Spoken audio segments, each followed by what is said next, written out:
Welcome back, guys. We've got some Green Chartreuse, some Green Curaçao homemade, and some Poitín. This is my entry to Drunken Shamrock 2022. This is the St. Patrick's Day Cocktail Challenge. So we're going to do my own entry here. Happy St. Patrick's Day, everyone. So I'm going to be making a riff off of the last word, which is a Green Chartreuse equal parts cocktail. I'm calling mine Ye Final Saying. Alright, let's look at what we got here. So, we've got the local Poitín, which is an Irish moonshine. We've got my homemade Green Curaçao, which I made last year. Let's jump right in.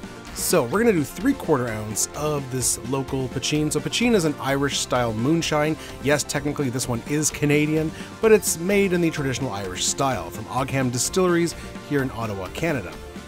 Alright, after that, we've got our homemade Green Curaçao. If you click that link, you can go check out that video. Is my my St. Patrick's Day video from last year, where we made homemade Green Curaçao. A year later, and it's still great. So, a great recipe for making homemade Curaçao any color you want. So, 3/4 ounce of that as well.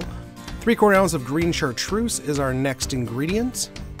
Now I'm going 3/4 ounce because I know the size of my my glass, my Nick and Nora, and it wouldn't handle that extra ounce. But if you wanted to do a full ounce of every ingredient, go right ahead and do that. Alright, after that, last ingredient, 3/4 ounce of lime juice. Again, could use a lemon juice, but you know, we're going with trying to stick as green as possible. I'm loving the color here, so this is going to work out great. Okay, that's it for the ingredients. It's 4 ingredients, equal parts, super easy to do, super easy to remember. And we're just gonna fill our mixing glass with some ice. Gonna do a flippy move. Boom, slap it on tight, and then quick shake.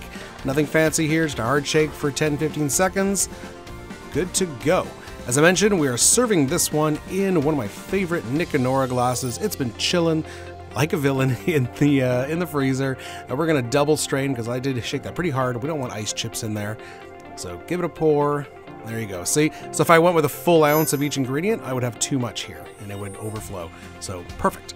For garnish, we're gonna go with a lime peel. I originally wanted to try to peel it thick and then cut a clover out of it. It didn't work out. So standard lime peel. We did clean it up a little bit over the edge, and there it is.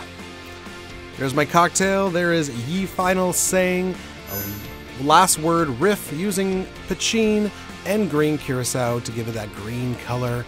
And let's give it a taste now. Alright, so, ooh, that is good.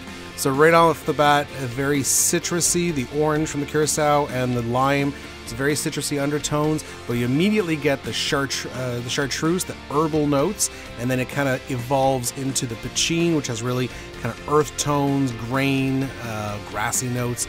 Beautiful drink with a nice evolution. I'll definitely be making this again. If you don't have Green Curaçao, you can easily just use a triple sec or Cointreau and just put a few drops of green coloring if you want to do it for St. Patrick's Day. Highly recommend you try this one out, guys. We'll see you next time. Happy St. Patrick's Day. Cheers.